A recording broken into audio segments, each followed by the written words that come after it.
Arrancamos con opiniones encontradas. Muchas gracias al subsecretario de Derechos Humanos de Gobernación, Campa. Muchas gracias. Muchas gracias. Y está también con nosotros Fernando Belauzarán, uno de los impulsores de el proceso de legalización de la marihuana. Roberto, muchas gracias de verdad por estar. Y si quieres, arrancamos contigo. El debate en Estados Unidos finalmente se abrió en México. Venía dándose ya se ha traducido en la legalización en algunos estados. ¿Cuál, desde esta nueva responsabilidad que tienes, que te encomendó el presidente, organizar un debate nacional, dónde estás viendo, antes de entrar en particular a México, las principales diferencias y semejanzas con el proceso que se siguió en Estados Unidos? Bueno, en Estados Unidos hay modelos distintos. Me parece que no podemos decir que es igual el modelo de Washington que el modelo de Colorado. Me parece que es importante ver. ¿Y a qué me refiero? Me refiero a los esquemas de dotación de marihuana, qué tanto intervienen las empresas. Me parece que hay elementos no solamente de énfasis, sino modificaciones importantes, porque lo que estamos viendo en Estados Unidos es un modelo que se ha venido construyendo a partir de lo local. Y entonces son decisiones que se toman en lo local, y seguramente vamos a tener un modelo muy distinto a partir de las características de los estados. De lo que se trata en México, me parece, es, bueno, también de aprender de la experiencia internacional. Claro. Tomar los criterios que seguramente vamos a tener precisos en los siguientes días con el engrose que habrá de hacer la Corte de esta sentencia.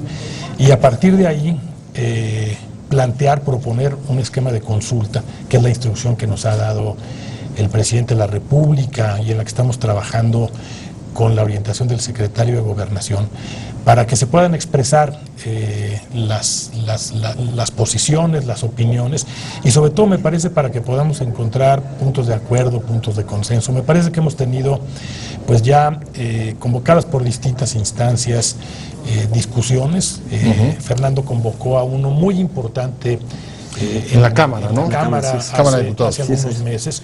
Y yo creo que hay que aprender también de eso y buscar ahora un esquema mucho más de consensos, un esquema mucho más de acuerdos, para tomar la mejor decisión y para, sobre todo a partir de los cómo, discutir cuál es la manera como este tema puede resolverse de la mejor manera. A ver, sí es cierto, en el caso de Estados Unidos viene de lo local, aquí sobre todo agarra un impulso especialmente con el fallo de la Corte, desde la cúspide de la Suprema Corte, y también es cierto que hay distintos modelos en Estados Unidos, pero ¿cómo te imaginas tú el modelo a construir en el debate mexicano con estas salvedades y con estas diferencias? Claro, y quiero decir que además me gusta la actitud de Roberto Campa, lo cual me señala o me reitera lo que yo ya veía, y creo que otros, que fue afortunado que él sea el encargado de organizar este debate anunciado por el presidente, sobre todo además porque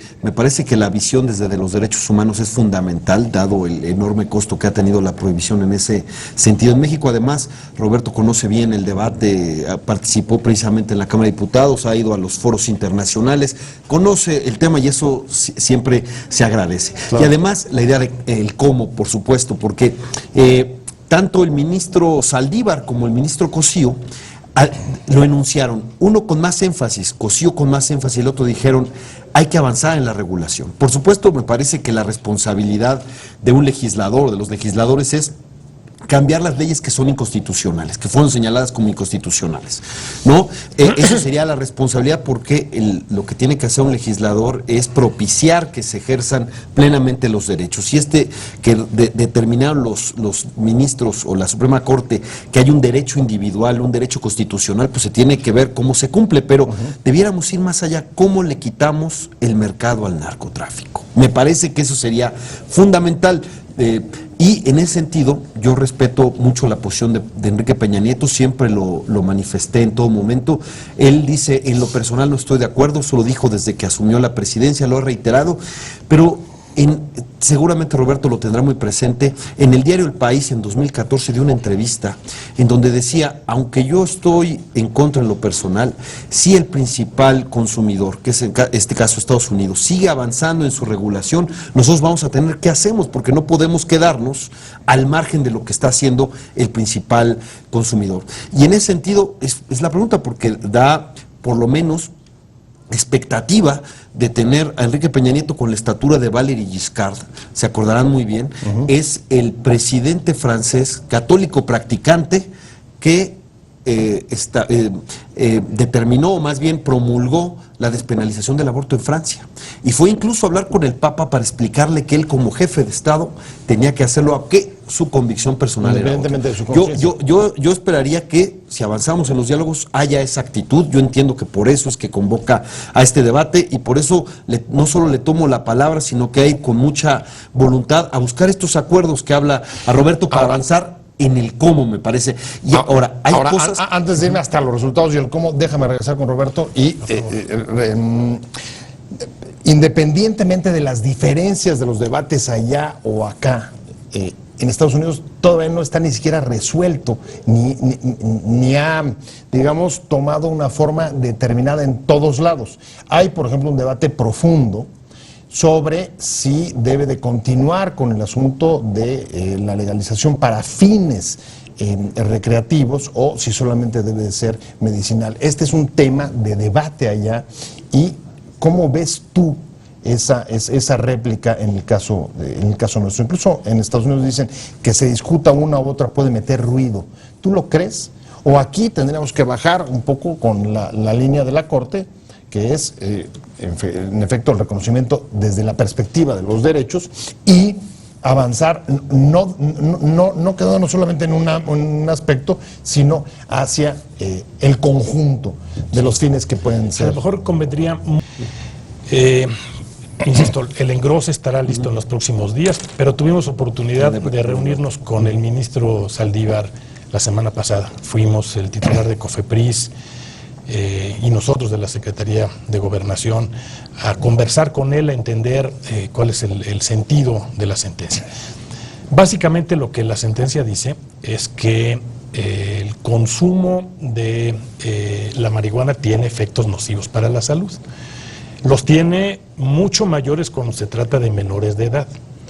Hay un proceso de evolución del cerebro que hace que cuando son menores de edad el efecto de la marihuana sea mayor. Entonces, la Corte dice... O sea, digamos, en formación. Exactamente. La Corte lo que dice es, el Estado tiene derecho a limitar derechos fundamentales, pero estos derechos fundamentales tienen que ser superiores para efecto de que se justifique esta limitación a los otros derechos, en este caso el derecho a la salud, la proporcionalidad. Entonces, la conclusión de la Corte es, el consumo de marihuana en mayores de edad significa mayor que sacrificar la libertad de las personas. En consecuencia, plantea que mayores de edad, que me parece que es un asunto central, que mayores en el caso de mayores de edad, que naturalmente no estén cerca de menores en lugares públicos, puedan eventualmente conseguir el permiso que le pidieron a la COFEPRIS para el proceso completo.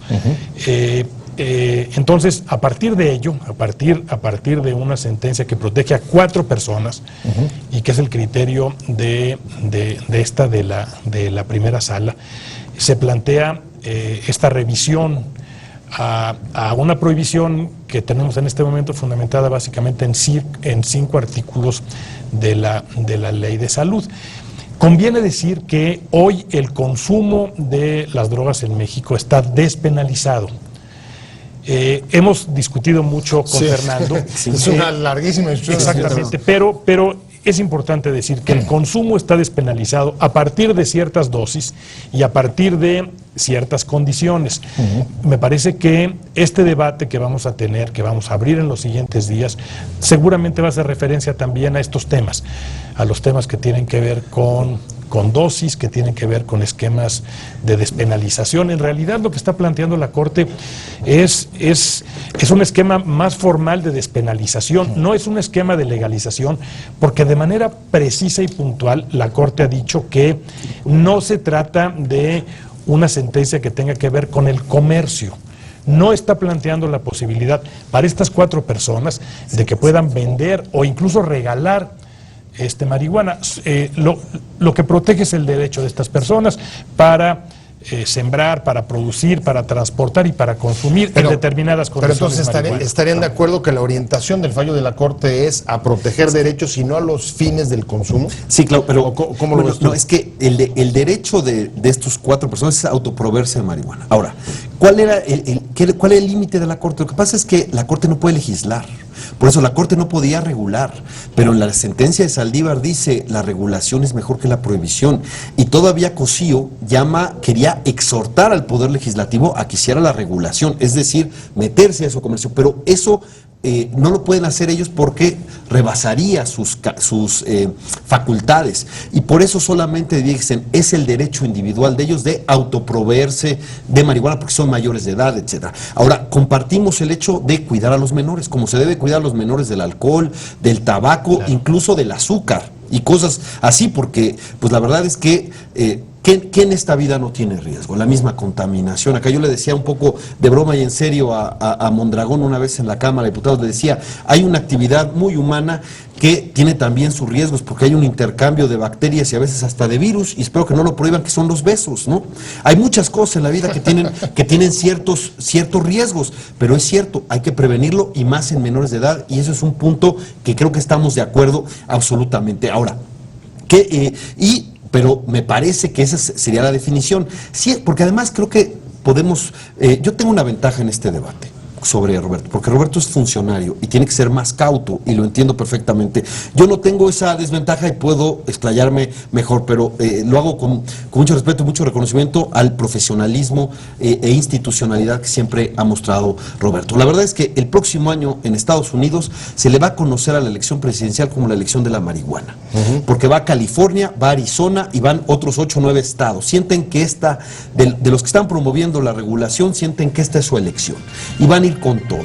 Entonces ahora, es muy posible que regrese que entre por la puerta de enfrente con legitimidad democrática la marihuana en el país que nos impuso la prohibición, y el 8 de noviembre nos vamos a dar cuenta que ganó Hillary y ganó la marihuana, y ahora, lo de Hillary no estoy seguro. Pero ¿qué va a hacer México? Debiéramos prever por lo menos ese escenario. ¿Qué vamos a hacer cuando California tenga la marihuana recreativa? Porque Tijuana es la frontera más circulada en el mundo, y creo que nadie está pensando que le pongamos un boicot comercial a California, una cosa por el estilo. Eso sería absurdo. Entonces, ¿qué va a hacer México? Ahora, independientemente del efecto que tenga sobre California, voy a tener que ir a un comercial y regreso contigo, Roberto, porque lo que quiero insistir es si el fallo de la Corte, la orientación del fallo de la Corte va a llevar a que la discusión sea sobre derechos y no sobre fines, es decir, que no distingamos entre uso recreativo y medicinal, o si creen que más bien el fallo de la Corte a lo que alude es eso, a quedarnos en el tema de despenalización solamente con fines. Roberto, me quedé contigo y en efecto, claramente aludiendo a la agenda que puede tener este debate que viene, lo comentábamos hace un momento, la sentencia hace referencia a el consumo lúdico, no al medicinal, pero ¿qué va a tener este debate? ¿Se va a fijar a los fines? ¿La orientación va a ser hacia el tipo de consumo o hacia proteger derechos y no hará distinción entre uno y otros? ¿Tú qué piensas? Bueno, es un debate que, como planteó el presidente, tiene como eje el tema de los derechos humanos, el tema de los derechos. Sin embargo, como se ha propuesto, como se ha planteado, es un debate en el que vamos a revisar otros temas. Aunque la sentencia no hace referencia a las cuestiones medicinales. Así es. Hay ciertamente una presión, yo diría, una opinión mucho más clara, mucho más formada en torno a la importancia de revisar y de abrir en el caso de los fines medicinales, terapéuticos y de investigación. Claro. Yo no quisiera adelantar, porque a mí lo que me corresponde es atender la indicación del presidente y garantizar que el debate sea de a de veras, que sea un debate, insisto, que evite polarizar. Lo peor me parece que podríamos hacer es buscar sentar en la mesa quienes tengan solamente opiniones distintas, porque entonces vamos a repetir esquemas que me parece ya cumplieron con una etapa, y hoy de lo que se trata pues es de buscar estos acuerdos para la mejor solución para nuestro país. Pero en principio dirías, voy contigo, Fer, y estarían dispuestos a que el debate fuera tan amplio y que la agenda fuera incluyente, es decir, no solamente uno, sino todos. ¿Cómo lo ves tú? No, claro, y además, insisto, es garantía que esté Roberto ahí. A todos nos da garantías, porque siempre ha sido muy institucional, muy profesional, muy abierto en estos temas, muy sensible. Entonces, a mí me da tranquilidad que esté Roberto y no porque esté aquí, ¿no? No digo nombres, pero hubiera sido desafortunado que no fuera él, por otro lado. Pero a ver, hay cosas que tenemos que aclarar. Primero, el asunto de la despenalización. Entiendo que esa es la posición del gobierno mexicano, lo ha dicho en foros internacionales. Nada más que la sentencia de Saldívar dice que no está despenalizado, que hay una que se exime de responsabilidad. Y dice, todo el esquema es prohibicionista, no hay tal despenalización. Pero peor aún, porque incluso si dijéramos, bueno, hay una despenalización teórica, la verdad, ¿está funcionando? Yo creo que no. Catalina Pérez Correa publicó hace poco un excelente texto en donde habla de que más de la mitad de los presos en México están por delitos contra la salud. Más de la mitad de los que están por delitos contra la salud están por marihuana. Y más de la mitad de los que están por marihuana están por simple posesión. Acabamos de ver lo que hizo el juez de Yucatán. Si ese es el espíritu, si el espíritu de veras es no meter a los consumidores a la cárcel, pues entonces me parece que la PGR debiera asumir el criterio del juez de Yucatán. Y tendríamos que ver cómo salen los que están presos por simple posesión, que no son narcomenudistas. Debiéramos ver cómo, para que funcione el esquema. Si eso es más, me permito hablar de un acuerdo, porque tanto Manuel Mondragón como la secretaria Mercedes Juan lo han hecho público en distintas modalidades. Dicen, tenemos un acuerdo con diputados para modificar las tablas. Bueno, ese diputado con el que llegaron a acuerdo es un servidor. Llegamos a acuerdo que fue global. Primero, establecer reducción del daño políticas de reducción del daño en la Ley General de Salud, que se aplican en México, pero discrecionalmente no entraron por la puerta de enfrente. Aquí sería entrar con una definición que nos pusimos de acuerdo. Los que pensamos distinto pudimos ponernos de acuerdo para una definición de reducción del daño, de atención a usuarios problemáticos y modificación a 5 artículos de la Ley General de Salud para que hubiera le llamamos, descriminalización efectiva de los consumidores. Está ahí el acuerdo.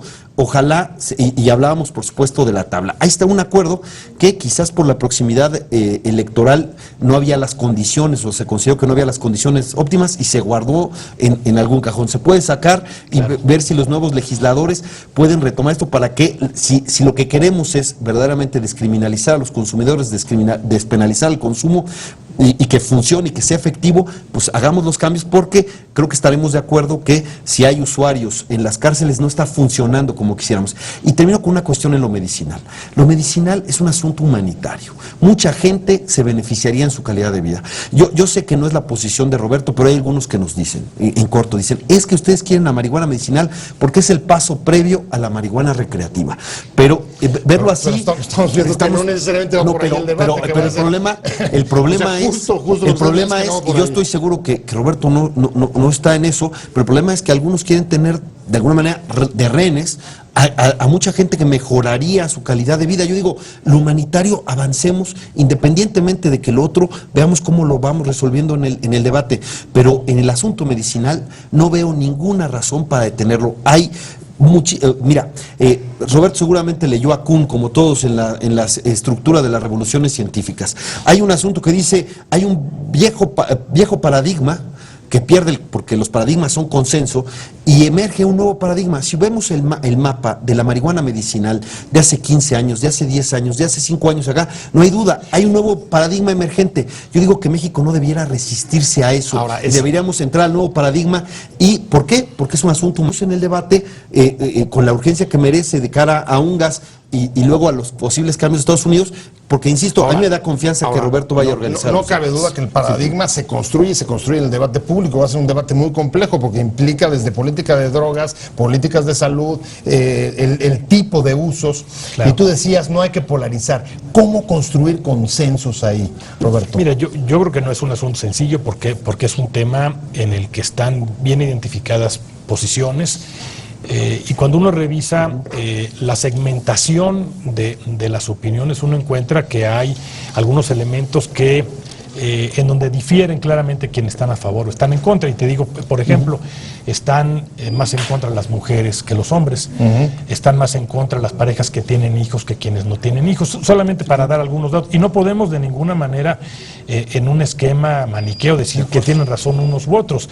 Me parece que hay posiciones que uno tiene que respetar. Pero yo creo que es muy importante esto que ha comentado Fernando. En México se despenalizó el consumo a partir de 2009.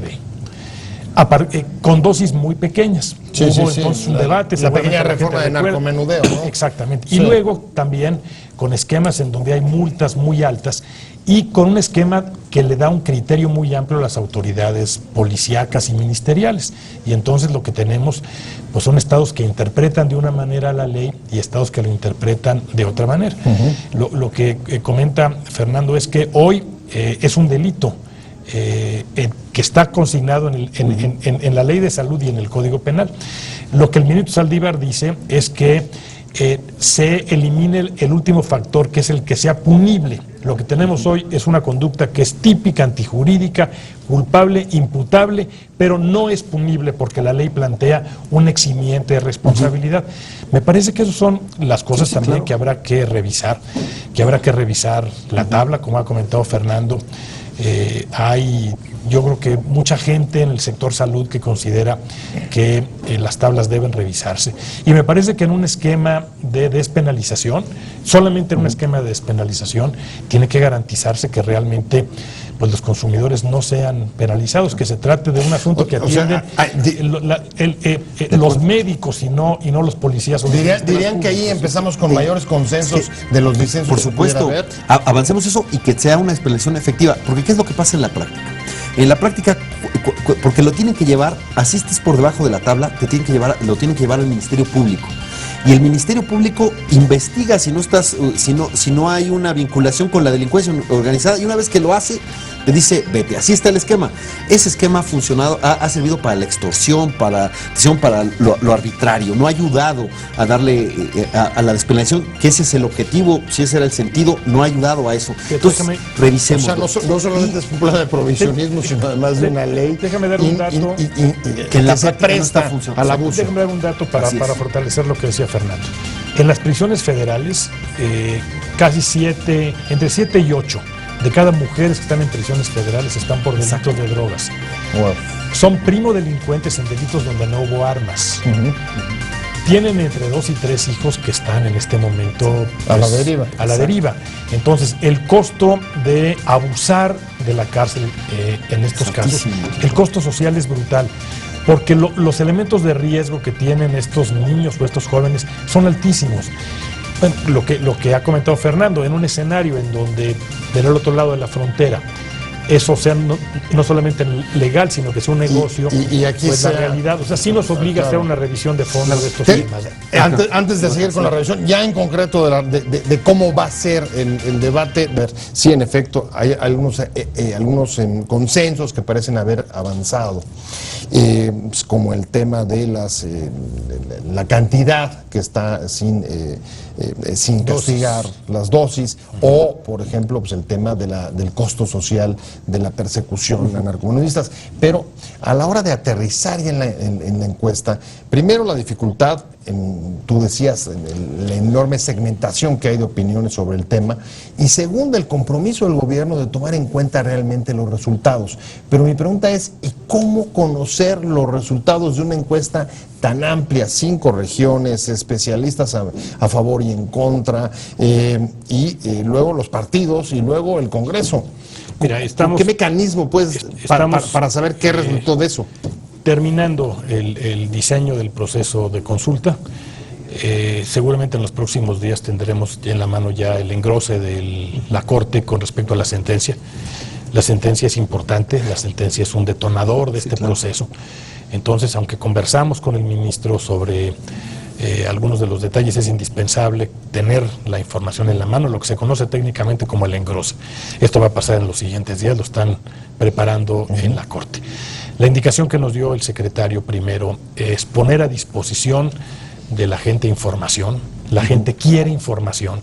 La gente quiere una consulta y participar en la consulta, pero quiere información. Entonces, estamos preparando una gran plataforma, una plataforma donde seamos capaces de poner a disposición de la gente investigaciones, trabajos de fondo, análisis de opinión, estudios. Nos hemos acercado con algunos de los principales especialistas para pedirles que compartan con nosotros esa información. Vamos a subir todos esos trabajos. Vamos a tener por el otro lado en esta plataforma un área donde vamos a tener solamente datos, porque luego argumentamos a partir supuestamente de estadísticas y luego cuando vamos a buscarlas nos cuesta trabajo encontrarlas. Entonces la idea muy afortunado es tener datos duros, no solamente locales, sino también internacionales, cuál ha sido la consecuencia de los distintos modelos. Comienza a haber en los Estados Unidos, en Uruguay, información estadística de lo que ha pasado. Entonces, poner datos también aquí. Y luego la idea es, en esta misma plataforma, facilitar los primeros intercambios, que la gente pueda participar y luego aprovechar para que en esta plataforma tengamos en tiempo real todo lo que sucede en la consulta y la posibilidad también de que la gente consulte en la plataforma otros eventos que hayan sucedido. O sea, que la información sea totalmente transparente. O sea, que la gente pueda... Para entenderlo y a lo mejor adelantarme, pero a ver, estamos hablando de información, datos, debate y la posibilidad de que esto pudiera arribar a una consulta pública. Sí, bueno, de eso estamos hablando. Es una parte de la consulta. Como comentó el secretario, vamos a tener 5 regiones. Estamos trabajando en este momento en coordinación con los gobernadores, con la CONAGO, para ver, es probable que tengamos 2 en el norte, en el occidente, en el centro naturalmente, en el sureste, y ahí sucederán jornadas. Vamos a convocar a partir de la información que tengamos del registro para estos eventos. Vamos a ver el tamaño y la duración que tendremos en estas mesas. Habrá eventos que van a suceder entre enero, febrero y marzo. La idea es poder tener pues al menos un primer corte, de manera tal que la posición de México en la Asamblea Extraordinaria de Naciones Unidas, a las que hacía referencia en abril del siguiente año, lleve una posición. La verdad es que la UNGAS, como se conoce por los especialistas de 2016, va a tratar de muy distintos temas, porque resulta que los temas que nos preocupan a nosotros, pues yo no quiero decir que son exclusivos nuestros, pero Europa tiene otros intereses. En Europa los temas tienen que ver con control de daños, tienen que ver con opiáceos, tienen que ver con jeringas. Entonces, en la UNGAS se van a discutir muchas cosas. La idea es que podamos tener para esta sesión de Naciones Unidas, por lo menos un primer corte de la cosa. Bueno, la verdad es que la corte le está haciendo un gran favor al gobierno. ¿Vas a hacer campaña, Fernando Belauzarán, sobre no, y no solo, y además me voy a amparar, y voy a ir a la COFEPRIS, voy a hacer el amparo, porque creo que la jurisprudencia es importante, aunque creo que el balón está en el Congreso. El Congreso tiene que avanzar en algo, en los ahí ya tiene iniciativas. Pero mira, hay un consenso que tenemos, cuando hablaban de encontrar consensos, prohibicionistas y no prohibicionistas, tenemos un consenso. La desintegración familiar y el daño al tejido social es una causa que favorece el abuso de drogas legales e ilegales. Pues tú imagínate el costo social que han tenido: 153,000 muertos, es el dato que dio la ONU desde 2006, 26,000 desaparecidos, nuestras cárceles llenas ahí, el costo es fuertísimo. Si queremos despenalizar, ojalá podamos atender un caso exitoso de despenalización, porque el nuestro, aunque haya sido la intención, no está funcionando. El de Portugal sí funciona como un caso de despenalización. Ahí no hay regulación, hay una despenalización, y creo que deberíamos pensar. Y una cosa más sobre UNGAS que tocó Roberto, que es fundamental. México tiene una posición impecable en la cuestión diplomática, que dice el multilateralismo. Tenemos que ser, nada más que tiene un problema el multilateralismo con esto. No todos los países tenemos el mismo interés, y el multilateralismo no va a detener los cambios en Estados Unidos. Entonces México tiene que tomar sus propias decisiones. Ojalá eso sea parte del debate. Cuento con que este va a ser plural. Muchas gracias, Fernando Belauzarán. Gracias a los dos, de verdad. Seguiremos dándole, le daremos seguimiento al asunto. Gracias a los dos por haber estado con nosotros en Opiniones Encontradas. Y sobre todo, gracias a usted por haber estado con nosotros. Nos vemos, nos escuchamos aquí mañana, 7 de la tarde, desde la esquina de la información. Y mientras tanto, pásalo muy bien. Hasta luego.